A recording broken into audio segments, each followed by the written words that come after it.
Hi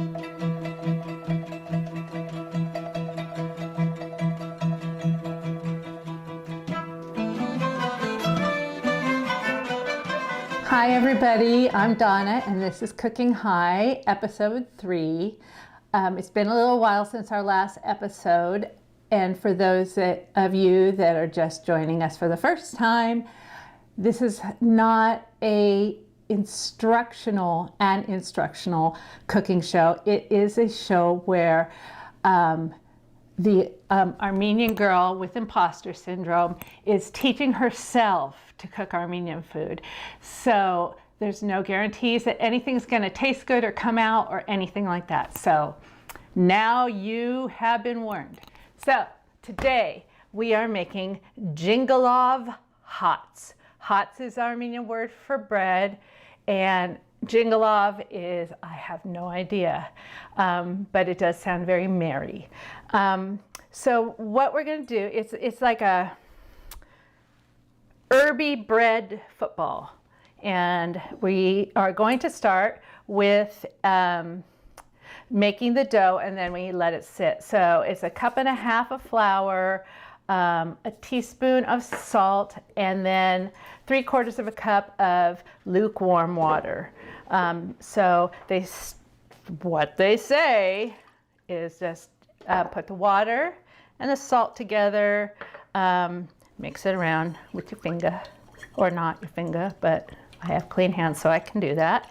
And I think maybe the reason you want it lukewarm is so it dissolves the salt easier. And then you just slowly pour in your flour and just kind of mix it around, kind of add it in, because you're going to end up kind of kneading it in the bowl first to kind of hold it together. And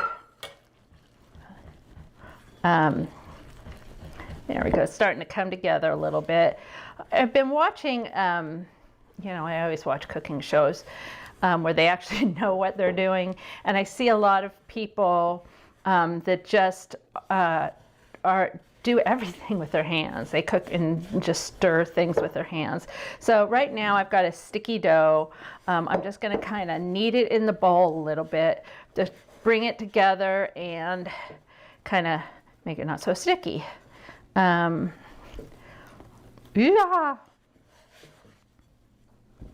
Okay. This is really hard to knead when it's that sticky, but it's so sticky. Okay, so I'm going to take this super sticky dough out of here and plop it on here. I don't know how this is going to come off my hand, but I'm thinking flour will have something to do with this. And just, okay. I have a friend at work, and when I was making my first, oh, this is so much better now, I just got to get it all off my hands, making my first episode of Monty, and I was making my dough, and she's a phenomenal baker, and she obviously knows how to do bread and gluten-free and all this stuff, and she was like, sister, oh my God, did you overwork your bread? And as I was adding flour, she's screaming at her TV going, no, stop.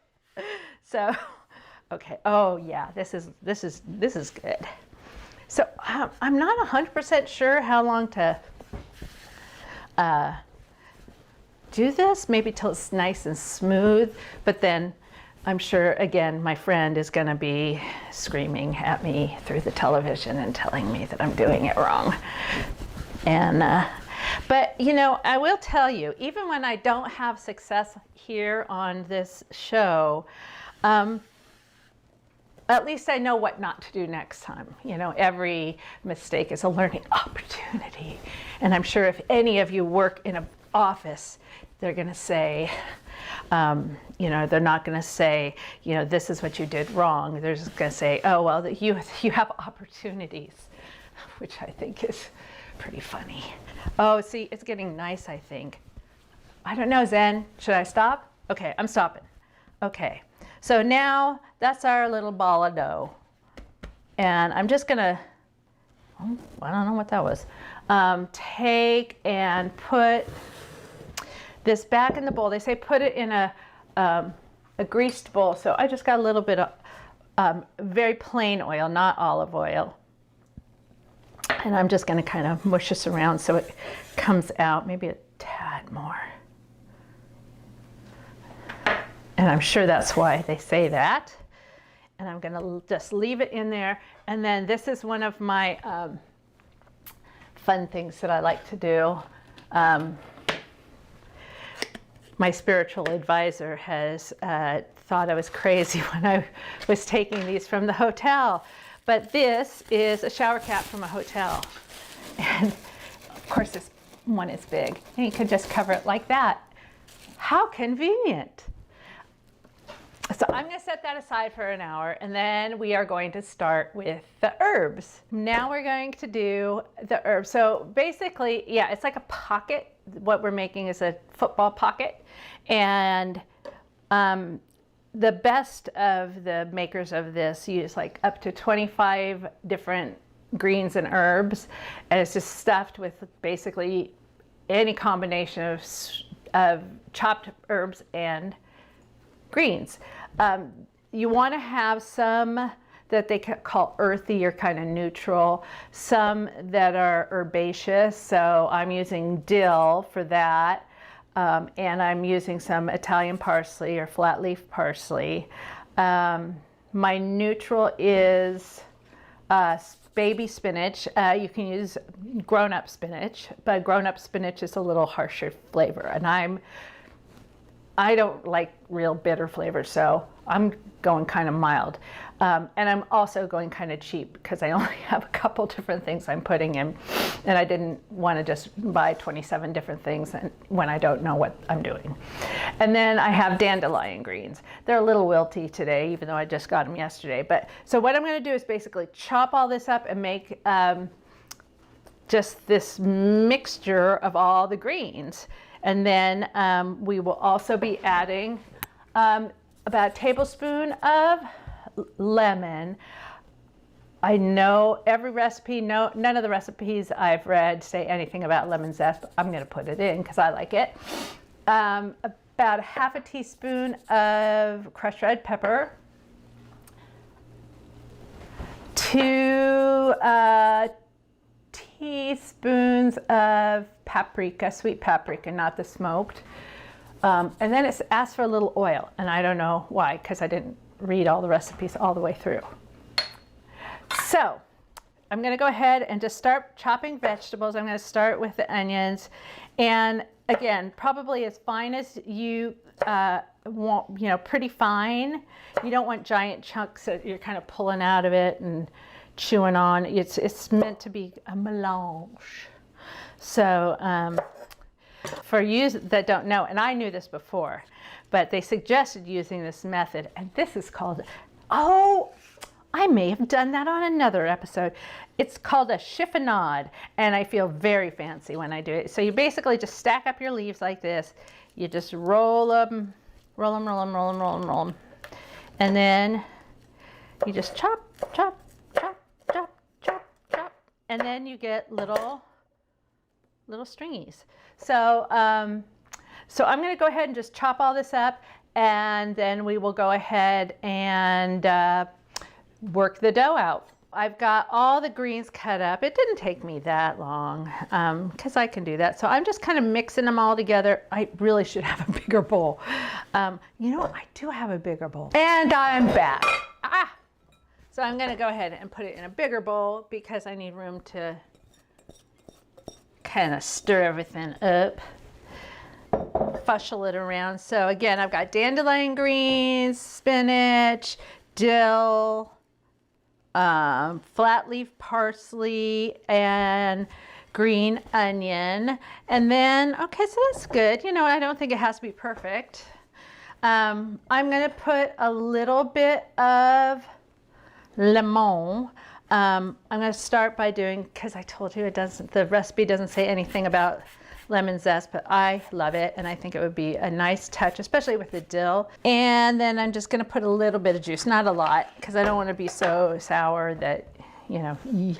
So they say like a teaspoon. That seems like a teaspoon. I've got the 2 teaspoons of paprika and the 1/2 teaspoon of red pepper flakes to give it a little kick. And then I am going to go ahead and just mix this up really good because, you know, there's a lot of little pieces. You want to kind of distribute it well, and don't let it fall just to the bottom because I'm seeing it's kind of falling to the bottom of the bowl. So kind of go from the bottom and pull it back up. I sound like an expert. Okay, so this is what we got, and this is what's going to be our filling for our Jingalov Hats. The dough has rested about, I'd say about 40 minutes. So what I'm going to do is I'm going to divide it and roll it out.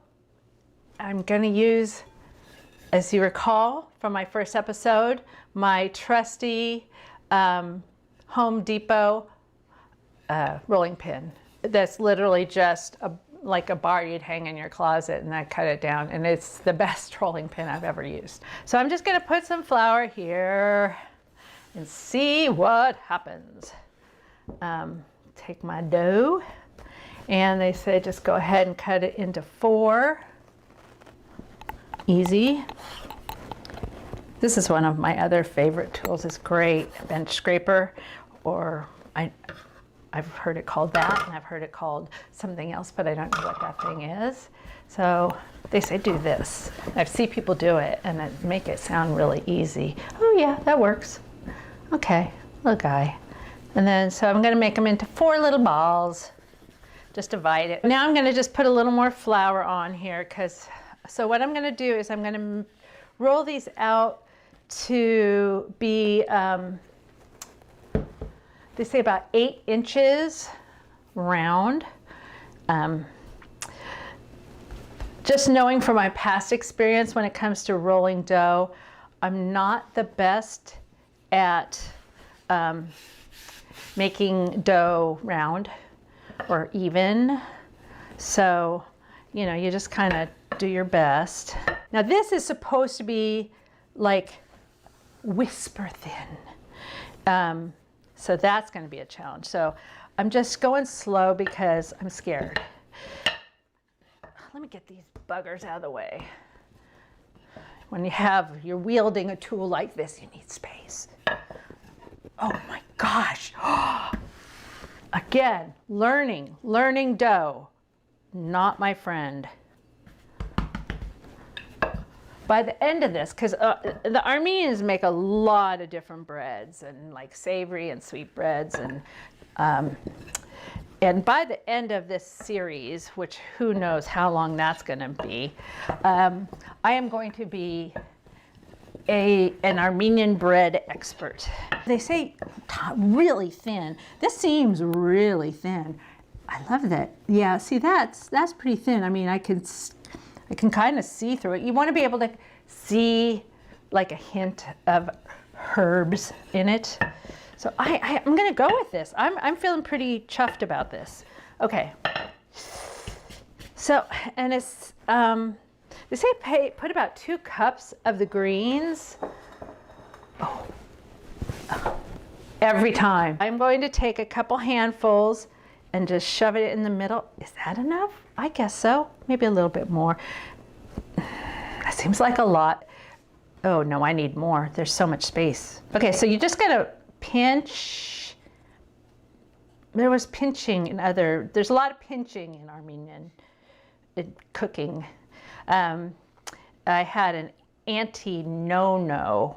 Her name was Gladys, and we called her Auntie No-No because she would pinch our cheeks all the time. And so it was Auntie No. So again, who knows if this is great or not. So I've kind of gone down and pinch one side. And then you kind of want to tuck in your end. I don't know what that means exactly. So I'm going to kind of fold it in like that. I don't know if that's right. You don't want a bunch of herbs down there. This is just to hold it shut because you don't want it to do something that you don't want it to do. Okay, so here we go, down the other side. Getting to the end where there's not a lot of schwanza, junk. And then I'm gonna tuck in the end, pincha, anti-no-no. Okay, so this is a little guy peeking out. Get out of there. Why I oughta. Okay, so this is what I've got. It is interesting looking and hopefully it's correct. I can't remember if I'm supposed to, ooh, it's bloated. Gotta let some of that air out. So I think you kind of, because what we're gonna do next is throw it on the grill. I've preheated the griddle at medium high, and then they say turn it down to medium. So I'm gonna flop and kind of press down, get all the little air out and flatten your football. And then you just kind of leave it there for about, they say about 3 minutes. What we're wanting to do is kind of toast it, kind of, I guess, you know, the heat would wilt the herbs and stuff inside so they're soft, because you don't really want it to be, you know, raw. Not that it would hurt you, but I think you want them kind of wilted and cooked and soft. So I cooked the one side, I'm gonna flip it from, and then, ooh, see, that looks nice. It may be a little more over on this side, but it does look good. I'm gonna smush it down because, oh yeah, that looks a little raw right there. Again, learning as we go. So I think what I'll do is I'll let it cook on the other side for a while, maybe kick up the heat a little bit, and then put it back over. You know, I don't want it to burn, of course, but I don't want it to be raw where the seam is, because that's the seam right there. And the ends that are, yeah, those are definitely doughy. Isn't that learning fun? I like to learn something new every day. I'm gonna take a peek at this side and see. I think this side will cook quicker because, oh, nope. When I turned it over, it puffed up. See, it's kind of puffing right now, which I thought was cool. And it's just filling up with air. That's not a big deal. So I think it's probably done because it's got nice little brown bits. Optional, you can put a little butter on it. And I am a firm believer that everything's better with butter. That was a lot of butter.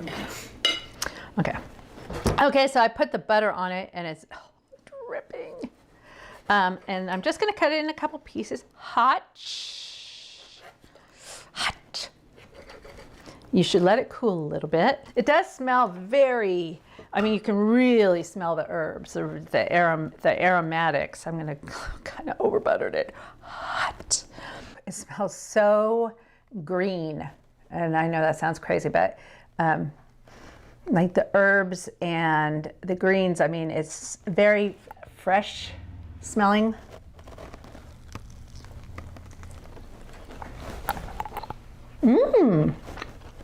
Not bad.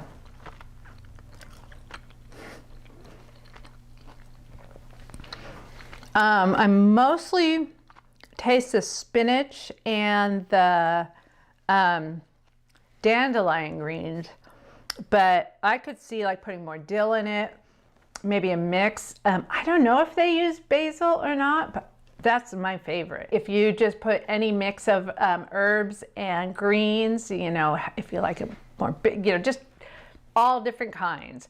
And the more creative you get, you know, sky's the limit, so go for it. But this is really pretty dang yummy and a good way to get your greens. I would say on a scale of A through F, a solid B+. Isn't it supposed to be a solid B, and B+ is not solid because it's not in the middle? Anyway, B+, Jingalov Hats. I love the name. It's fun to make and it's yum. So, kef time, everyone. Bye.